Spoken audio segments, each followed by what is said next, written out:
Halo Jebret Tim, kembali lagi di Depdagri bersama saya Oki Rengga dan Om kita serta Om Hanif. Hari ini kita bakal ngomongin sepak bola dalam negeri lagi dan kalau ngomongin sepak bola dalam negeri Liga 1 lagi berhenti kan. Istirahat untuk menuju ke seri ketiga Kamis depan 18 November. Orang pasti udah pada nunggu pertandingan Persib sama Persija di pekan ke-12. Tapi menurut saya musim ini Persib-Persija tidak terlalu dinanti. Kenapa? Karena performa Persijanya masih belum stabil gitu. Kalau dari saya, menurut Berarti maksudnya mau mengatakan Persib lebih unggul gitu ya? walaupun kemarin di awal kita sempat ngomongin Persib, tapi Persib punya progres bagus. Persija belum nemuin pakem main bolanya gitu. Ya. Gimana, Mas Tapi Hanif? kan jangan lupakan di 2019 ya, yang sebelum itu kan faktanya sama. Jadi Persib lebih bagus, Persija di bawah, tapi ketika away di Bandung, Iya benar. hasilnya imbang. Hasilnya imbang benar. Kan kita nggak tahu, faktor X itu kadang-kadang membuat pemain tampil beda kan, kesetanan hasilnya beda gitu kan. Ini lagi nggak ada tandang kandang ya, mainnya di satu tempat aja. Juga kalau gue sih ngacunya ke Piala Menpora kemarin ya. Iya. Yang Persib awal-awalnya oke, sama Bali United kan mulus, lolos. Tapi terus Persijanya kan sempat kalah ya. Terus Iya. draw abis itu. Tapi terus mereka menang yang juara akhirnya Persija dengan ngalahin Persib. Jadi Iya, oke. dan apapun duel Persib-Persija kan pasti ditunggu-tunggu orang lah Iya, pokoknya. benar. Dan itu makanya ditaruhnya di jam 20.45 hari Sabtu pertandingan terakhir week 12. Iya, benar. Dan jangan lupakan mulai dari sekarang Hah? persiapan dari penyelenggaraan sudah dimulai loh, dari minggu ini. Oh, sudah dimulai Ya, dari minggu ini. komunikasi dengan pengaman segala macam. Jadi case-nya nanti secara keseluruhan berbeda dengan pertandingan lain kan. Mungkin kalau pertandingan lain H-2 baru melakukan persiapan gitu kan. Tapi kalau di case laga ini Dari sekarang sudah dipersiapkan. Ya berarti masih laga yang cukup dinanti banyak orang juga. Iya.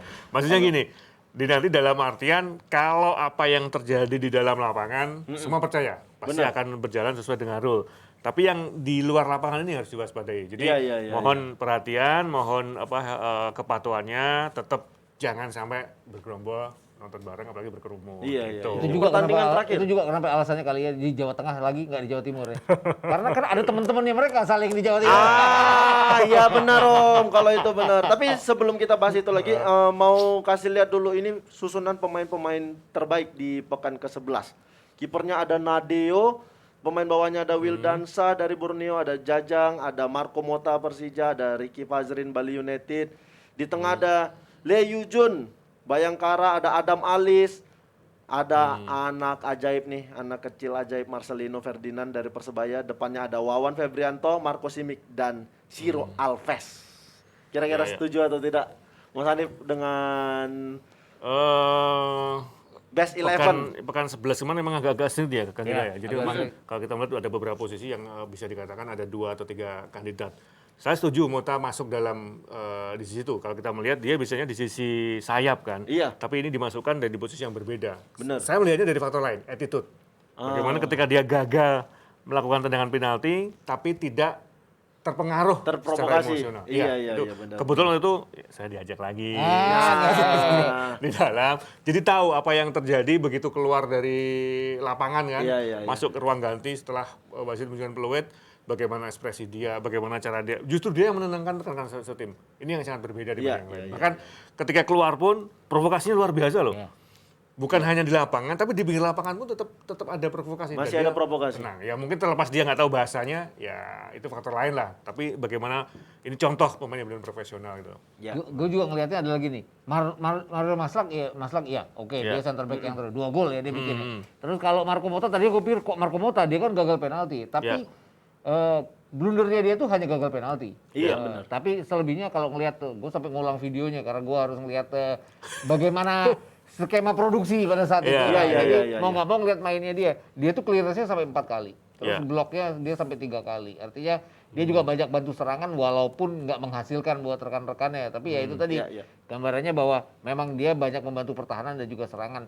Kalaupun dia sampai gagal penalti, ya dia bukan penendang penalti pertama ya Iya. urutannya. Karena penendang penalti pertamanya udah nggak ada. Jadi mau nggak mau dia dan Iya. ya sayangnya tekanan yang nggak bisa dia atasi sehingga dia gagal. Tapi kan hanya di situ dia gagal. Walaupun krusial, tapi tetap tidak menghalangi dia untuk menjadi salah satu pemain terbaik. Gua waktu itu juga ngeliat ya di babak pertama kalau nggak salah dia 2-3 kali crossing dan dia termasuk pemain di antara pemain Persija ya yang paling banyak melakukan crossing.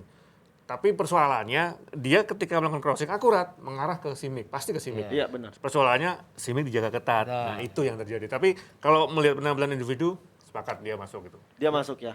Dan kalau ngeliatnya kan tadinya gue pikir gue harus berpikir seperti TSG ya, Technical Study Group. Karena selama ini gue berpikir sebagai orang yang main fantasi Liga Indonesia. Liga Indonesia. Ya. Kalau fantasi Liga Indonesia udah dikurangin nilainya tuh gagal penalti. Iya benar. Tapi itu tadi pemain punya pengalaman banyak, pernah main di tim-tim besar segala macam, tidak jaminan bisa melakukan tendangan penalti Iya, dengan baik juga. Ya. Dan kalau dibandingkan penampilan ke belakang ya, dia bisa dikategorikan sebagai pemain yang tidak skillful loh. Jarang dia melewati pemain, Iya. menggocek. Tapi ketika dia memberikan umpan lambung, betul. selalu berada di belakang punggung. Dan itu yang dianggap bahasa antar pemain aja. Kebetulan gua ngelihat bagaimana dua pemain yang sama pemain yang ngobrol soal itu. Itu melihat bola-bola manja, merasakan bola manja dari Motan. Itu yang belum bisa dilakukan pemain yang lain. Iya benar. Saya pernah melihat pemain itu, tapi bukan Mota ya. Di Iya. Indonesia saya pernah ngedapatin pemain seperti Mota. Ah, Ansari Lubis. Oh, Ansari Lubis itu bisa kasih umpan-umpan yang benar-benar mungkin back lawan menganggap ini bola bakal bisa dapat, bisa Iya. di heading atau enggak. Ternyata tidak, pas di belakang kepalanya dapat sama temannya. Saya pernah bener ngelihat umpan-umpan seperti itu gitu. Iya. Soalnya Bang Ansari main sama saya udah di penghujung karir, jadi nggak sempat lama saya. nggak sempat ngajarin banyak-banyak ya? Iya, nggak sempat ngajari banyak. Sampai akhirnya jadi pelatih. Terus ini di Best 11 ini banyak pemain BFC. Bahkan pelatihnya untuk pekan ini jatuh sama Paul Munster nih. Ya. Pelatih terbaik Bayangkara di ya. musim ini. Bayangkara benar-benar mendominasi di klasemen, di Best 11 dia mendominasi semuanya. Ya, kalau dilihat sih wajar ya. Kenapa? Karena dia 9 kali menang, 1 kali imbang, 1 kali seri. Kalaupun ada 1 kekalahan dari Persib di awal seri kedua, artinya Iya. 4 pertandingan setelah mereka kalah dari Persib, mereka bisa mengatasi Bangkit, kekalahan itu dan selalu ada di atas Persib. Artinya Persib main duluan, Persib ada di atas karena head to headnya menang, tapi terus dibalikin lagi sama Paul Munster. Jadi blundernya dia udah lama sekali, kekalahannya dia udah lama sekali, ya wajar kalau ada pemain Adam Alis ada di situ ya, Liu Jun ada di situ juga. Terus kalau kita lihat keseluruhannya memang sangat mendominasi. Kemudian artinya asis terbaik kan terbanyak kan juga datang dari Bayangkara ya. Iya, Wahyu benar. Suboseto. Terus kalau kita lihat King Ezekiel juga masih daftar top scorer sementara. yang menarik ini, waktu kalah dari Persib ya, yang sempat ribut di akhir-akhir itu Iya. kan. Iya. Kebetulan saya juga diundang lagi. Sering banget jadi Kebetulan lagi diundang itu ya. Lihat secara langsung gitu kan. Iya, Kan. Om Anim ini Jadi- sering diundang-undang Iya. sama. Ya, justru itu ketika diundang dan datang berarti bisa memberikan informasi yang Benar, lebih objektif benar. kan gitu. Nah, waktu itu gini. Jadi ketika melawan Persib itu kan salah satu kunci kemenangan Persib dia berhasil mematikan Ezekiel Duasel ya. Duasel. Nah, taktik itu dianggap sebagai taktik mujarab yang akhirnya di pertandingan berikutnya itu diterapkan oleh tim lawan. Ternyata bukan jadi solusi. Benar, Artinya benar. masih ada strategi lain-lain. lain yang ternyata membuat Bayangkara masih tetap mendulang kemenangan. Jadi trigger kekalahan dari Persib itu menjadi lebih fleksibel ya, tidak muncul lagi, terutama di lini tengah. Ya, dan banyak kayaknya Paul Munster kan seperti menciptakan Wahyu Suboseto yang tidak terduga Ya. jadi asis terbanyak, Iya, pencipta asis terbanyak. Kenapa? Ya orang nggak banyak merhatiin dia ya, dipikir Ya. siapa ini dia kasih gol-gol yang bisa mematikan dan itu yang gue pikir adalah kunci dari kenapa Paul Munster layak jadi pelatih terbaik.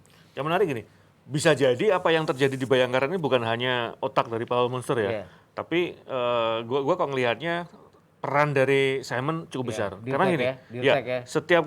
setiap kali Bayangkara bermain, ya kebetulan gue diundang lagi kan, gue ikut di atas, duduk di atas. Kebetulan dekat dengan Simon ini, Dengan dia selalu mencatat, bahkan beberapa kali memberikan instruksi meskipun jauh dari atas kan. Dan ketika terjadi pergantian babak, dia memang tidak turun ke ruang ganti, tapi memberikan kayak satu komunikasi dengan yang lain. Mungkin itu yang disampaikan di salah satu masukan buat Paul Munster. Artinya dalam hal ini apa yang terjadi di balik keberhasilan Bayangkara sejauh ini bukan melulu, kalau menurut gue ya, bukan melulu dari Paul Munster, tapi ada sosok Simon di sana. Dari Simon. Iya. Simon masih punya andil untuk Bayangkara sampai saat ini berarti. Pasti kalau melihat peran dia pasti itu. Oke, kalau begitu. Tapi ada best young player pekan ini yang Itu sudah jelas. jelas itu. Sudah jelas pemain Persebaya Marcelino Ferdian. Golnya juga bagus sekali. kita semua berarti sepakat kalau Iya. dia jadi pemain muda terbaik. Dia bahkan Sangat jadi sepakat. pencetak gol termuda Iya. kalau nggak salah di Indonesia saat ini. Umurnya hanya 17 tahun. Saya 17 tahun masih di mana pada saat itu? Dan kalau ngelihat STY bakal cutting generation gitu ya bukan nggak mungkin ya. Ya. Iya benar. Setelah AFF dia juga akan dipanggil nantinya. Iya, iya, iya, buat, iya. SEA Games kan under 23 Sejauh, dia ya. pasti salah satu yang akan dipantau lah sungguhnya oleh STY. Dan bukan hanya soal lihai mencetak gol hebat ya, tapi kepercayaan diri dia sepanjang pertandingan Iya, untuk iya, pemain 17 tahun loh. Benar. Berani duel dengan yang Benar. senior ya. Benar. Itu jadi poin penting untuk Ferdian bisa ngejalanin kompetisi nantinya kalau seandainya dia jadi pemain inti. Iya, Ya. Seperti itu. Ini udah jadi apa ya? Soalnya banyak pemain yang ketika dikasih kesempatan main sekali, terus dia nggak perform, biasanya itu Drop, pilihannya ya? dua. Ya. Dia bisa bangkit atau dia benar-benar drop dan hilang selama satu musim. Dia mudah-mudahan Ferdian bisa punya kemampuan yang dia jaga, bisa top perform terus sama Persebaya kayak begitu. Jangan-jangan nanti Persebaya ini pemain mudanya mirip dengan di PSIS nanti kalau diberi kesempatan ya. Iya, bisa jadi. Karena kemarin kalau kita lihat Aji Santoso kan protes besar ya waktu banyak panggil pemain yang Iya. dipanggil. Ya, 5 pemain waktu 4-5 itu kan. Iya, Iya, termasuk termasuk kipernya Erando Ari ya dipanggil. Iya. Karena dianggap di sana kan cuma jadi cadangan, kenapa lu panggil sedangkan gue butuh. Tapi kan ternyata dia punya penjaga gawang yang juga bikin save lumayan banyak Iya, ya iya, di iya. liga ini setelah pemain-pemain itu dipanggil gitu. Benar. Tapi ini di antara nama ini semua tidak ada nama Mario Maslak dari PSS. Padahal dia tuh nyetak 2 gol dan 2 shot on target dan bawa PSS menang juga dia kemarin. Nah, Kenapa itu. dia nggak masuk maksudnya Nah seperti itu?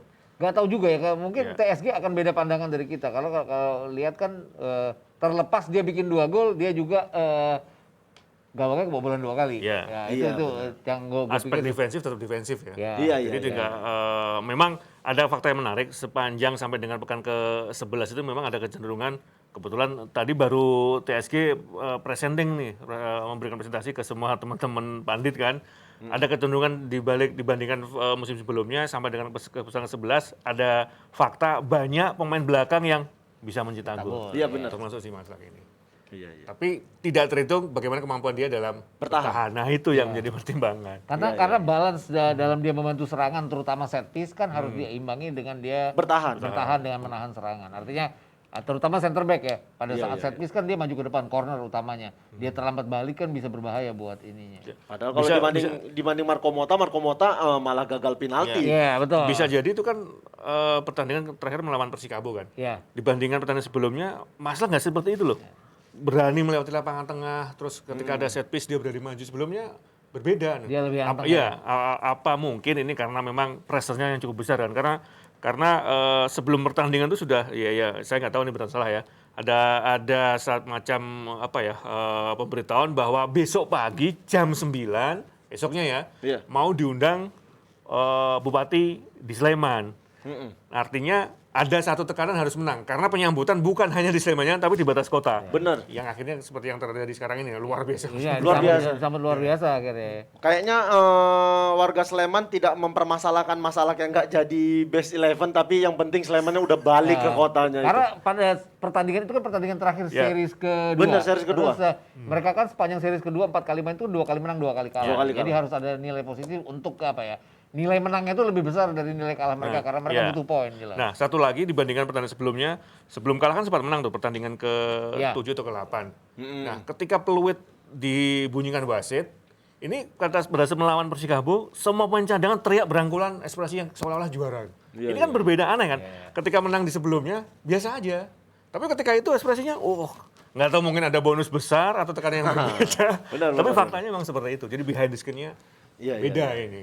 Tapi lagi-lagi Liga Indonesia memakan korban untuk pelatih. Rahmat Darmawan akhirnya nggak tahu mundur atau dipecat dari Madura United setelah dia ngobrol sama pemilik klub, mungkin akhirnya dia mundur.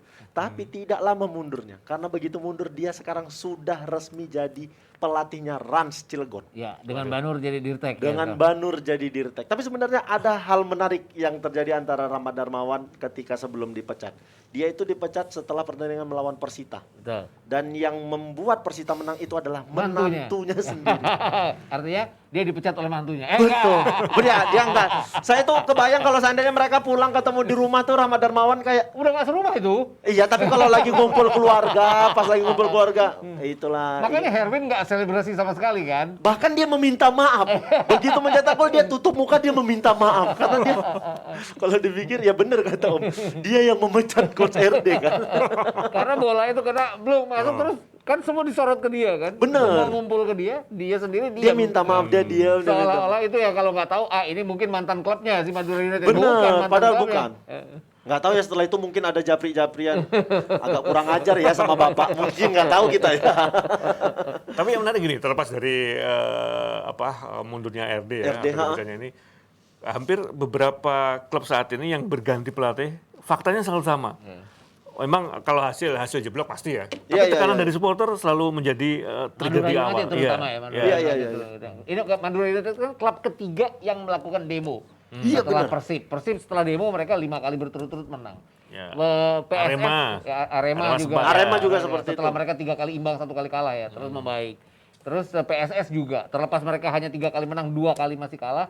Kalahnya kan dari Persib juga gitu Iya. loh. Jadi artinya ada perbaikan ke arah sana. Dan sekarang Madura United perlu dilihat karena seri ketiga kan 8 week ini, ada 8 Iya. pertandingan Iya, yang ada bakal 8. berjalanin. Tapi jangan lupakan Persipura Mania. Sempat Ya. demo kan? Ya, betul. Persoalannya kan belum terlihat hasil pertandingan setelah supporternya demo. Karena kita lihat sebenarnya dari sisi materi Persipura nggak seharusnya di posisi yang seperti itu. Iya kan. benar. Nggak tahu apa yang salah sama Jackson Tiago ngeracik Dan kalau musim ini. kalau ngelihat Bali United kenapa Nadeo jadi penjaga gawang terbaik karena save-nya Nadeo banyak. Artinya peluangnya Persipura tuh banyak banget ya. Ada 5 save dilakukan Ya. oleh Nadeo sepanjang pertandingan. Mereka jebolnya justru di 90 plus 7. Dan set piece ya. 90 plus 7 di mana perpanjangan waktu hanya 5 menit. Jadi udah Iya. melewati perpanjangan waktu. Benar sekali Om. Kalau itu nggak usah kita bahas. Tapi ini sedikit aja. Kenapa dulu nggak jadi bahas apa dulu?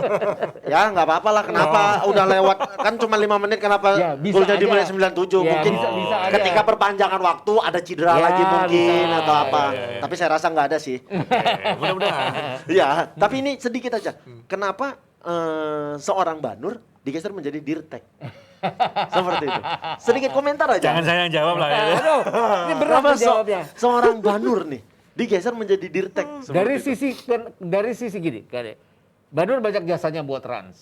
Iya, Tapi benar. dari sisi ketenaran harus diakui bahwa es pelatih ya, bukan es pemain. Iya. Es pelatih adalah RD lebih tinggi dari Banur gitu loh. Iya. Jadi setelah RD ini digeser oleh Madura United, ya pemiliknya Rans punyalah kesempatan bahwa wah ini mentereng juga kalau ada Iya. nama seperti RD yang ada di sini karena pasti di cita-citanya si pemilik ini dalam tanda kutip belum terlalu tahu banyak sepak bola. Iya.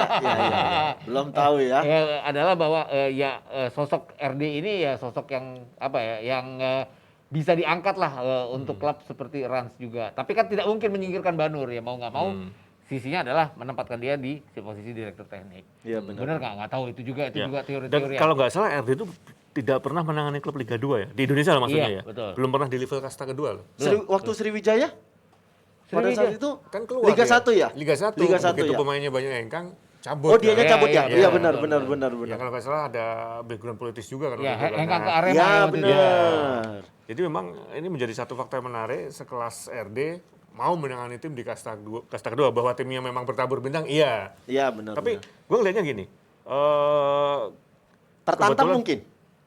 bisa jadi itu menjadi faktor berikutnya ya. Tapi di balik itu karena memang dalam perjalanannya kebetulan kemarin sempat ngobrol kan waktu sejam sebelum Rans melawan Persekat ya. Persekat, ya. nah. Yang 0-0. Ya targetnya tinggi. Kalau melihat apa yang dicapai sejauh ini, mereka targetnya memang tinggi lolos ke babak berikutnya. Iya. 8 Itu besar. sebelum lawan Persekat loh. Artinya masih sangat optimistis bisa menang lawan Persekat. Tapi yang terjadi 0-0. 0-0. Ya bisa jadi karena ya apa ya instan pengen ada perubahan. Kebetulan RD juga lagi keluar, masuklah. Dan nama instannya dia. tuh harus kenapa? Karena poin Iya. mereka kan deket banget 11 Betul. dengan Persekat dan Iya. Perserang juga nguber ya dengan Iya. kemenangan lawan Dewa United. Dan hanya menyisakan 3 pertandingan. Iya, hanya menyisakan 3 pertandingan. Padahal Perserang kemarin sempat terindikasi kasus kan. Iya, betul. Kenapa tiba-tiba dia bisa bangkit Iya. nih? Dan Berarti mereka kan masih jelas. harus ketemu lagi gitu loh. Iya. Iya. Perserang kemarin terbukti sekarang dia menang lawan Dewa Iya, United iya, kemarin. iya. menang kan. Tapi pada akhirnya Dewa United kalah sama Perserang di momen ini tuh kayak kok bisa sih kok menang? Kemarin berarti memang ada pengaturan nih sampai kalah. Ini saya nanya nih. Sebenarnya sempat ngobrol juga, sempat tercetus gini, wah, tapi mereka menganggapnya bahwa Dewa akan selalu mulus gitu kan. Iya. Jadi kalau nggak salah di pekan terakhir itu Dewa lawan Persekat gitu Persekat, kan. Artinya dalam hal ini ya tuntutannya Rans harus menang. Iya. Karena bisa secara hitung-hitungan ketika pertandingan baru pekan 8 atau 9 Dewa sudah dapat lolos lah. Jadi tinggal mencari siapa pendamping Dewa. Ini bukan seudon mengarah ke match fixing ya, tapi bisa jadi pertandingan terakhir ketika semuanya sudah dapat diraih, Dewa menurunkan pemain cadangan kayak gitu kan bisa aja. Bisa. Karena apapun kan targetnya setelah lolos ke 4 besar, ke 8 besar kan mereka harus mempersiapkan buat 8 besar. Iya. Kenapa harus pakai pemain inti kalau mereka posisinya misalnya sudah juara grup gitu Iya. artinya. Iya. Dan itu yang mungkin ditakutkan oleh Rans bahwa Iya. pertandingan terakhir lawan Persekat. Teorinya adalah Dewa United harus bisa mengalahkan Persekat, tapi teori itu kan bisa berantakan, Perserang pun bisa menang lawan mereka ya. Dan kekalahan apapun Dewa United lolos tuh kayaknya tinggal nunggu satu kemenangan lagi mereka akan lolos gitu. Iya benar. Dan 8 besar pun sampai sekarang belum bisa ditentukan loh tempatnya di mana. Iya. Artinya tempat itu juga sangat mempengaruhi kan. Memang ini tidak ada penonton, tapi pelatih biasanya sangat menghitung infrastruktur loh. Gimana kondisi lapangan, permukaan seperti apa, untuk pantulan bola seperti apa. Pasti dalam situasi seperti itu ya the best timnya harus siap-siap turun gitu kan. Iya. Gitu. Gianyar mulus kayaknya ya lapangannya. Lapangannya mulus. Cuman ngomong lo nggak. Lapangannya mulus. Tapi Lolosnya bisa belum. termentahkan loh. Masalah lolos belum tahu. Tapi ini sekarang kita mau ngomongin timnas. Ada satu nama yang ya saya rasa bisa senang dia karena setelah pernah dipanggil timnas usia 23, akhirnya dia dipanggil lagi setelah 4 tahun. Yep. Itu ada Ezra Walian akhirnya senior dia ini dipanggil urusannya dan ya. ini dia ke timnas senior. Hmm, Layak atau enggak nih? kalau melihat penampilan dia sejauh ini layak. Iya. Dia nggak individualis loh. Jadi kalau melihat permainan dia lebih banyak membuka peluang ya. Iya. Bukan melulus memang awal bergabung di sini dia lebih banyak sebagai target man. Tapi dalam perkembangannya lebih banyak bergerak melebar, membuka ruang, bahkan memberikan kesempatan buat pemain lain untuk mencetak gol. Iya Dan benar. kalau lihat STY kan dia ngeliat pemain yang bisa main segala posisi ya. Iya Ya. benar. Artinya dia bisa jadi pemain nomor 9. Dia kadang main di sisi kiri lapangan. Terus kadang-kadang di belakang striker Pak. Kalau di Persib ya. Jadi ini artinya bisa dimaksimalkan oleh STY pada saat rotasi pemain diharuskan ya. Karena kita kan lawannya ada 4 lawan ya nanti kan Ya. pada saat AFF nanti. Kan nggak ngelihat cuma pertandingan ini. Dan kalau melihat kondisinya adalah hanya 2 pemain setiap klub ya. Artinya dia kan harus banyak-banyak untuk mengambil pemain-pemain yang ada di setiap klub karena maksimalnya tuh katanya hanya boleh Hanya pemain 2 setiap orang. klub. Karena dari Persib itu ada Victor Ikhwaneve Victor satu Ikhwaneve, lagi. ya betul. Dan kalau ya mungkin keduanya antara Febri dan dia ya. Tapi kan Febri kan kemarin sudah dicoba tapi dikembalikan lagi ya. Mungkin Iya. ya 2 pertandingan persahabatan ini adalah caranya STY untuk uji coba setiap pemain. Atau mungkin karena Mark Locke nggak jadi dipanggil? Iya belum bisa jadi juga ya. Karena kalau disuruh milih, Om Gita disuruh milih Mark Locke atau Ezra? Waduh. Berat. Kenapa? Berat. Nah, kalau disuruh milih, Mark Locke kan lebih apa ya, penyeimbang tim segala macam. Kalau Ezra kan lebih untuk daya gedor tim. Jadi di posisi yang berbeda. Mungkin dari sisi Ezra bisa main di berbagai macam posisi, Ezra yang lebih ini. Tapi kan kita lihat juga Mark Locke kan nggak seganas Mark Locke waktu di PSM ataupun Iya, di benar. Piala Setuju, Menpora iya. gitu. Nah, kalau Om Hanif, kalau disuruh milih Mark Locke atau Ezra yang bakal dipanggil timnas? Kalau Ezra Phil- sih. Ezra ya? Kalau melihat penampilan saat Di ini ya. liga Saat ya. ini ya. Iya, masih ada beberapa pemain lokal yang tidak begitu jauh gapnya dengan Marco. Jadi memang kebutuhannya lebih murni di depan. Tapi Ezra nih saingannya lumayan juga nih. Di depan ada Kahayudo sama ada Dedik sama Hani Sagara nih. Sagara, Kira-kira ya, dia ada bakal Sagara. bisa ngambil posisi itu nggak nantinya? Kahayudo walaupun di timnas belum mencetak gol, tapi di klub beberapa Aremanya bagus, iya ya. di Arema beberapa pertandingan dia bagus sekali bahkan nyetak gol. Kartu merah juga dapat ya. Ya benar. Dia pakai lengkap kayaknya. Masa saya nyetak aja, masa nggak kartu merah tuh gitu. Agak berbeda posisi. Kayudo mungkin tenaga kuda ya, lari kemana-mana. Tapi dari sisi fleksibilitas posisi, Ezra Pilihan menurut saya lebih bagus dibandingkan Yudo. Jadi Benar. ini bisa menjadi 2 pemain yang bisa diturunkan sekaligus. Bersamaan. Hanya saja ya perannya sedikit berbeda. Bisa jadi targetnya di Kayudo dan Ezra Pilihan yang menjadi pemain penari-penari di sisi sayap. Dan Ezra kan punya kemampuan bola-bola mati juga ya. Iya. Artinya ini yang pasti diperhitungkan oleh STY. Kalau ada Kahayudo untuk di depan sebagai target man, ada Ezra yang sebagai providernya itu. Iya. Tapi kalau ngomongin ini tadi ngomongin 2 pemain yang hanya boleh dipanggil ini kesulitan sendiri dong buat Sintayong. Iya pasti. Hanya 2 tim atau sebenarnya boleh atau tergantung klubnya ngelepas atau Jadi bagaimana nih? kalau menurut teman-teman saya, jadi sebelum itu diumumkan ke publik, jadi PSSI itu sudah mengajak komunikasi dengan semua klub. Klub, ya. Ya. Iya. Jadi konsekuensinya kalau misalkan boleh dipanggil 3 atau 4, kompetisi berhenti dulu. Oke. Jadi untuk menghormati fair play. Tapi kalau mau aspek fairness yang lebih fair play-nya, keadilan itu sama, masing-masing 2 dengan konsekuensi kompetisi jalan. Tapi kalau kompetisi berhenti, selesainya tidak akan selesai bulan Maret. Iya, benar. Bisa kebayang, molor lagi, Belum konsekuensi ada besar. macam-macam kejadian misalnya. Iya, ya kita nggak berharap sih, Iya, tapi hitung-hitungan itu kan harus dipertimbangkan. Karena paling tidak April itu sudah bulan puasa kan. Iya. Terus setelah itu pramusim seperti biasa. Artinya bisa jadi target September Oktober untuk dimulai musim depan Musim akan depan. meleset lagi. Iya, iya, Sementara iya. kalau kita melihat saat ini sebagian besar klub mengontrak pemain sampai dengan Maret. Tuh. Sebenarnya Tapi persoalannya adalah gini, kalau gue bilang LIB sudah menjalankan dengan baik karena International FIFA Matchday di bulan September dan Oktober dan November. September kan waktu itu liga belum mulai ya, pas Iya. International Matchday. Oktober dan November kan mereka menghentikan kompetisi. Iya, Terlepas iya, iya. apapun katanya pindah series, tapi itu Iya. kompetisi berhenti. Kalau lihat AFF kan bukan kompetisi resmi FIFA. Iya. Jadi Benar. sebenarnya kalau klub melepas pemain itu haknya klub, bukan kewajiban klub. Karena klubnya Egy kan yang di Kroasia dia lepas. Iya. Iya, FK Tapi Senika. klubnya Witan kan Witan. enggak lepas. Terus di Korea juga nggak dilepas. Jadi artinya nggak fair juga kalau kita tidak marah kepada klub di luar yang nggak ngelepas pemain, tapi kita juga mempermasalahkan klub di lokal yang nggak ngelepas pemain. Iya, karena masalahnya Piala AFF itu tidak kalender FIFA. Ya betul, Jadi itu aja sebenarnya masalahnya. tidak ada alasan untuk PSSI marah terhadap klub karena Iya. tidak melepas pemainnya kecuali ini memang benar-benar kalendernya FIFA, Ya, jeda betul. internasional FIFA. Kalau seandainya klub tidak melepas pemainnya itu kesalahan klubnya karena itu sesuai kalender FIFA. Ya, di luar memang banyak ya netizen yang dengan ganasnya ini timnas main kok kompetisi Iya, masih betul, jalan. Ini gimana aspeknya?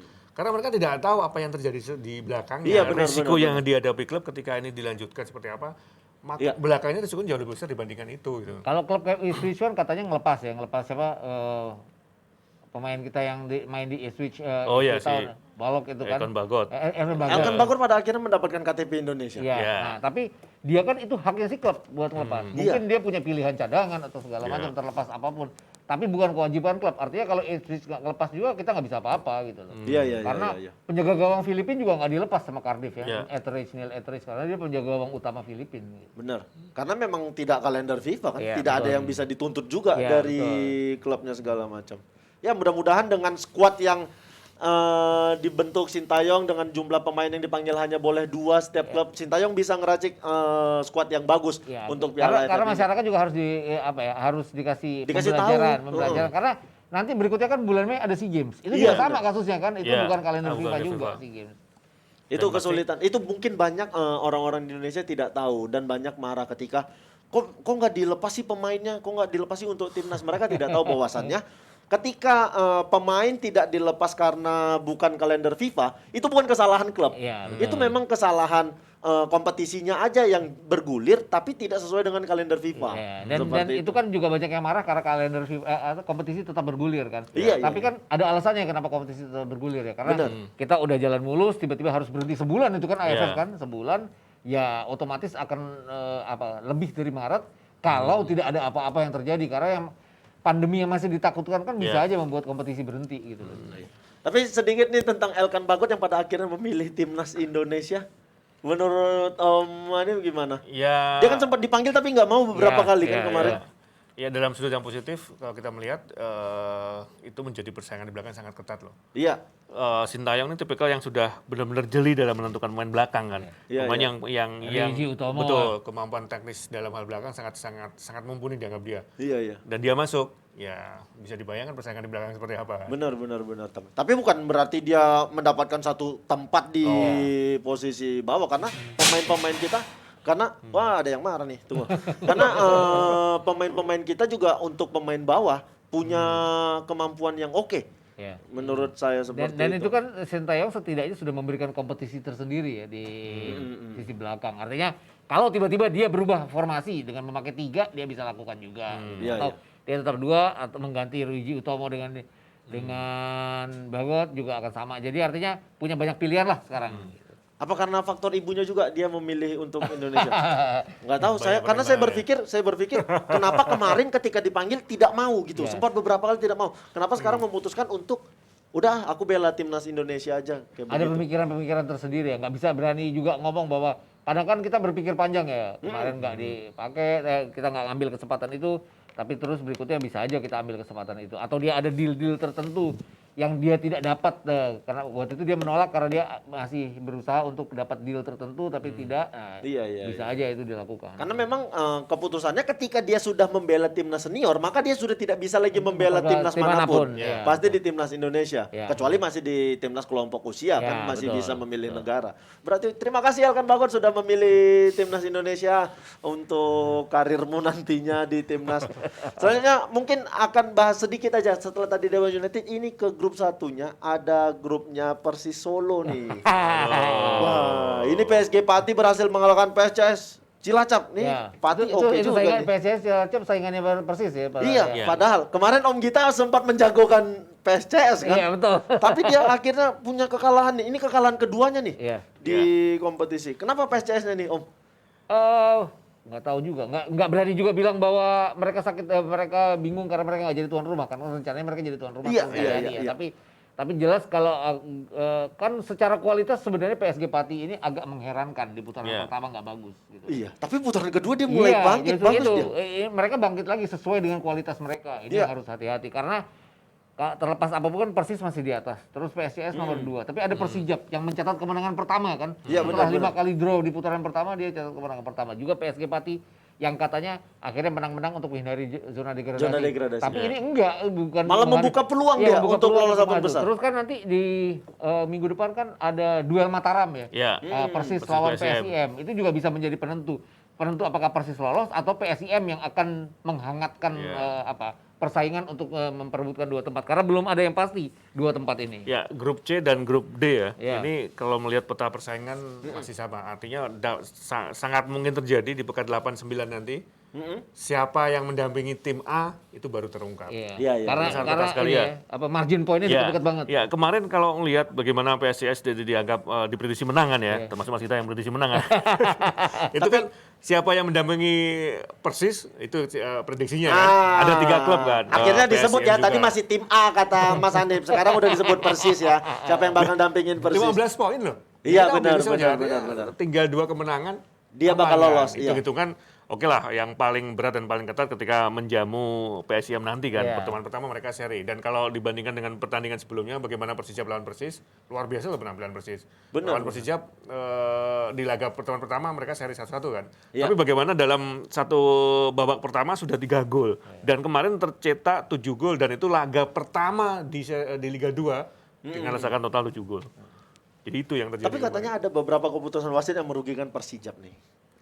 Itu ada handsball yang nggak dilihat wasit, gitu kayak begitu. Ada komentar-komentar orang, ini Persijap kayaknya dicurangi nih, gitu. Kalau kita melihat seperti itu, setiap pertandingan ketika ada skor yang berbeda, pasti ada pendapat yang miring. Tapi memang ada, kalau nggak salah kemarin ada beberapa yang, karena ini ya, sudut pandang wasit selalu tertutupi oleh pemain. Iya. Dan itu yang selalu menjadi persoalan ketika sang pengadil miss dalam mengambil keputusan. Iya. Mudah-mudahan nih buat sang pengadil, jangan terlalu banyak miss dalam mengambil keputusan. Karena itu bisa jadi kontroversi dan bola panas untuk para pecinta sepak bola. Akan di ada perbaikan Indonesia. seharusnya untuk putaran seri ketiga putaran Liga 1 dan juga putaran berikutnya Ya di Liga itu 2. kayak kemarin mau ada VAR segala macam, buat saya nggak usah ada VAR, datangin aja datangin orang yang bisa ngasih pendidikan lebih untuk wasit kayak begitu.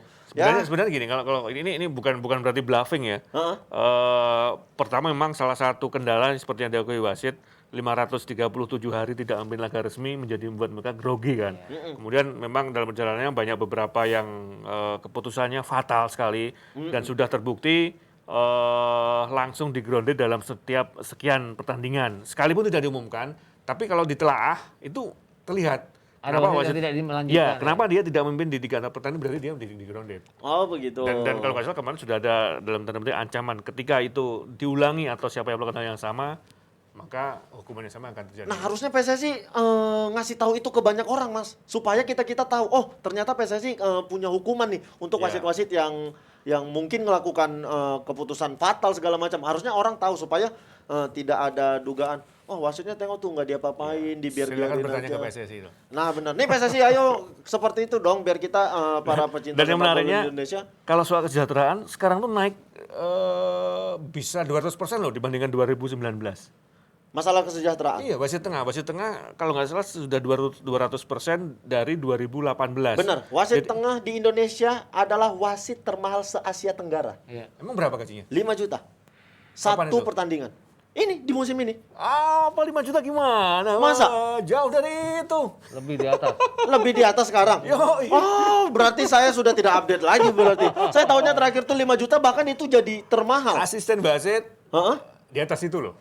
Sekarang ini asisten wasit di atas Kalau itu. saya boleh mengumumkan, saya umumkan, tapi saya nggak boleh. Asisten wasit aja di atas itu. Gak apa-apa, masalah benarnya biar orang-orang tahu bahwa wasit itu sebenarnya penghasilannya juga lumayan. Benar, gambarannya naik 200% dibandingkan 2018. Jadi kalau mempertanyakan atau dimainkan dari tim yang bertanding ya itu menurut saya risiko besar ya. Itu angka 5 juta tuh 2018. Iya, 2018. Oh begitu. Iya. Dan bayangin kalau naik 200%. Saya berarti itu info itu ketika kompetisi belum berhenti.